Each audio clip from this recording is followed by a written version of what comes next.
my today's presentation topic is Literary India and Real India. So, what is written about India in literature through various writers, either it is from Britain or it is from he or she is from Australia, either it is from India or from various countries. So, what is the portrayal of India in literary text and what is the real India? That is my topic of today. So, in introduction, let me tell that India, normally known for its spirituality, philosophy, we have the Upanishads, Ved, Maha-Upanishads, which always speak about the spirituality, how to live the life, how to sacrifice the sexual perversion, how to sacrifice the materialistic things, and that great heritage that can be called so-called great heritage.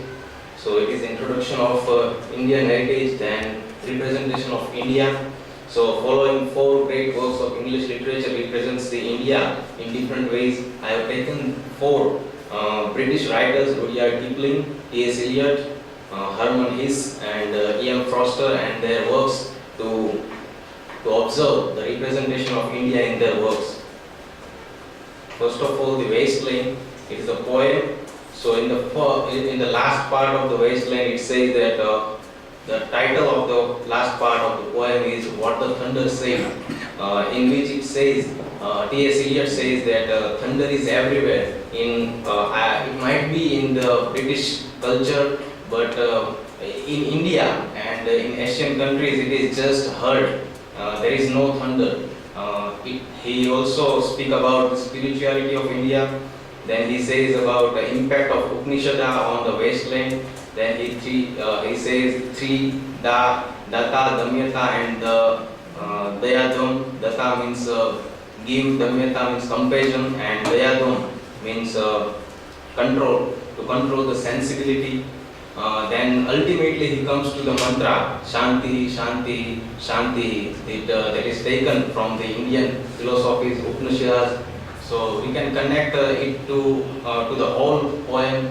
So whole poem says about the sexual perversion, how the Western cultures has been trapped in the sexuality, and they are wasting their time in such trivial things. So ultimately we can say that ultimately he tries to say that if you wants to be free from that sexuality, to go and read some philosophies of India like this mantra Shanti Shanti, and many philosophies are there, Vasudhaiva Kutumbakam and lot many philosophies. So it can be connected by this way. Then another is King by Rudyard Kipling. It is a travel of King. He was living here. He was living might be in his childhood, and it is the experience of his childhood in India. He has written about British imperialism. It is the normal and basic element in his works. He particularly write about the British imperialism because he believes that British people, the European people, have the burden to civilize whole world. It is the duty that has been given by the God to civilize the whole world. Then influence of Buddha is shown there. Then he speaks about the real India. Somehow he speaks about the culture, religious superstitions. So that is a kind of real India. That what is going on in India on the name of rituals, cultures and tradition, how the women are being abused, how the the rights of women has been snatched by the male dominant society. Let us have one video to understand more particularly.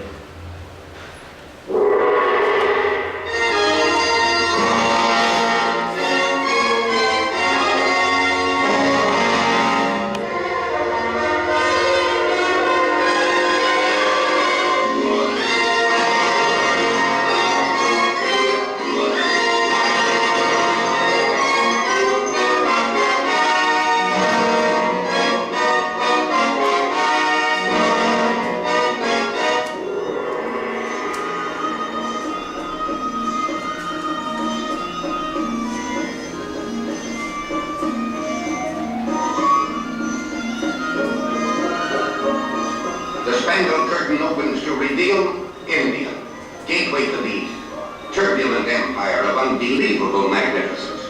Here in the strange land of princes and beggars, of hard-riding mountain fighters and perfumed harem girls, is told Rudyard Kipling's bewitching story of enchantment and adventure.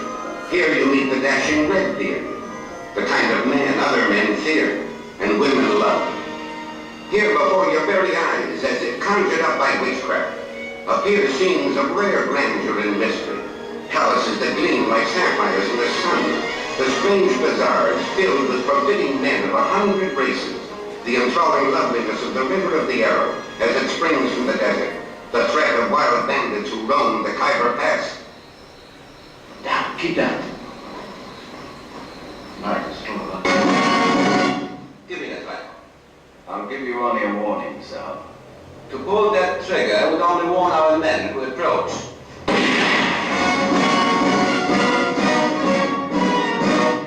So in this video we can find that no doubt he is showing some great image of India, the royalty, but this behind this fake image he also showing the rituals that is not fair. Then if we look towards the Passage to India by E.M. Forster, he also talks about the real India. He talks about political moment in India. I have one more video about it also.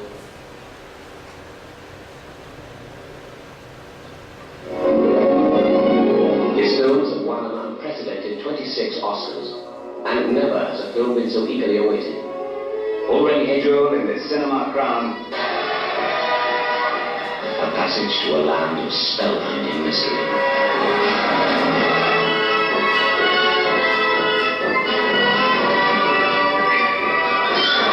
Intriguing, irresistible, exotic.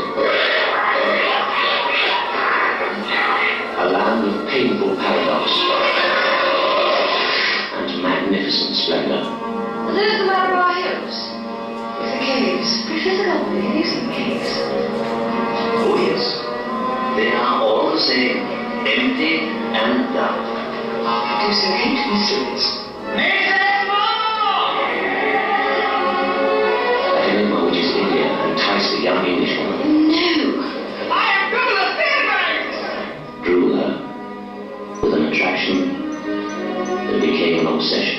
Dr. Aziz, may I ask you something rather personal?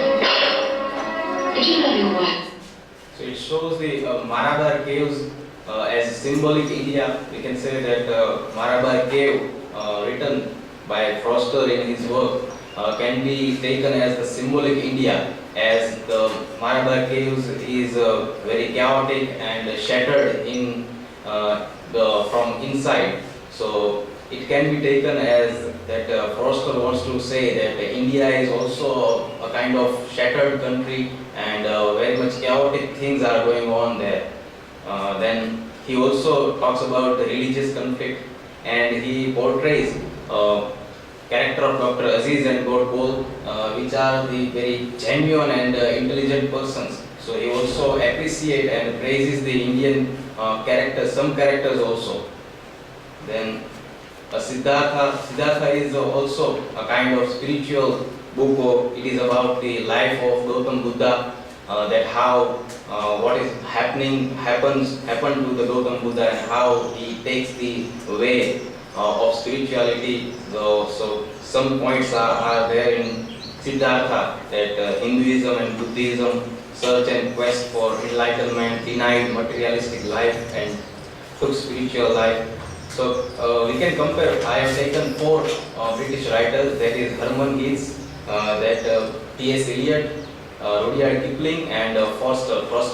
So we can here say that what is the difference in their portrayal of India. T.S. Eliot and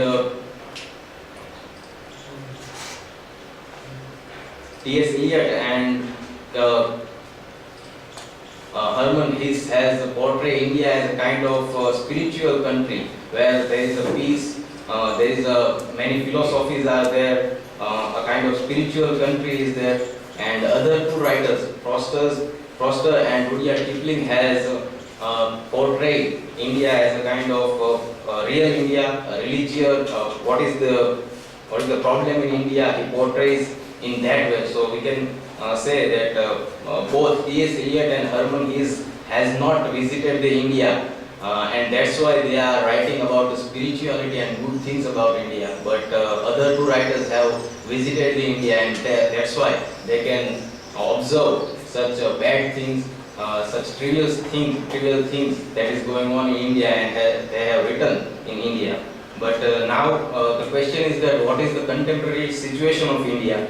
So we can see here that contemporary situation is like that. That is shown in the images. That we are the country where Hindu, Christian, Buddhism, Islam, all religions people are living together. But it is a kind of fake image of us. We are talking a lot about the unity of different various religions, but we are actually not following that unity. We are so in the result we have a lot many riots in between of Hindu and Muslims and other communities.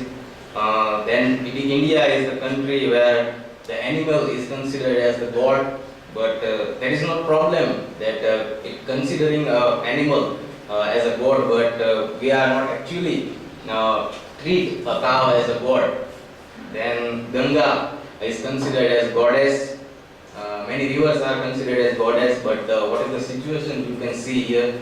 It is now slowly and steadily becoming a kind of lively graveyard. Ganga has become a lively graveyard. Then mob lynching are going on. In previous times, in 1950s to 1980s or 90, there is riots, and now mob lynching has taken place. The riots, there was one case in 2014, Rabrag's case, where one person has been killed just on the suspicion of having eat the beef. So on just a suspicion, one person is being killed just for the sake of religion. It is not fair. You are protecting the religion, no problem, but one person has been died there. Then there is one image which shows the different various cultures of India, but actually we are not living with unity. Actually we are not living with Vasudhaiva Kutumbakam. Actually we don't have the peace. Thank you.